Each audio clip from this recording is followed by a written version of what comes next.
హే మామా bros hi welcome to my mini vlog. So guys ఈరోజు మేము బల్కంపేట ఎల్లమ్మ టెంపుల్కి వచ్చాం గాయ్స్. రావడానికి ఒక పర్పస్ ఉంది అనమాట, అది మీకు తర్వాత చెప్తాను.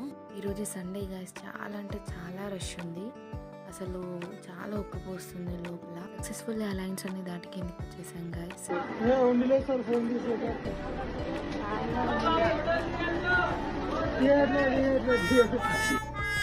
గైస్ వీడియో తీస్తున్నా అని చెప్పి ఫోన్ హుండీలో వేస్తాను అడగండి అంకుల్. అయినా కూడా మనం తగ్గం కదా గైస్. అయితే ఇందాక ఒక పర్పస్ ఉందన్నా కదా గైస్, టెంపుల్ రావడానికి. ఫస్ట్ వీడియో పోస్ట్ చేయడానికి టెంపుల్కి వచ్చామన్నమాట, యూట్యూబ్ కోసం. మంచి సెంటిమెంట్ గాయస్, సో అందుకే వచ్చాం. ఫస్ట్ వీడియో అయితే పోస్ట్ అయిపోతుంది. చాలా వర్షం పడుతుంది గాయస్, సో నెట్వర్క్ ప్రాబ్లం ఉంది. తర్వాత అయితే లోడ్ అయిపోయింది, పోస్ట్ అయిపోయింది. చూసేయండి గాయస్. రెయిన్ తగ్గిపోయింది గాయస్, అలా ఇంటికి వెళ్ళిపోతున్నాము. వెళ్ళేటప్పుడు ఐస్ క్రీమ్స్ తీసుకున్నాము. నాకైతే చాలా ఇష్టం గాయస్ రెయిన్లో ఐస్ క్రీమ్ తినాలని. ఇది కూడా నా అలా ఉంటే కామెంట్ చేయండి.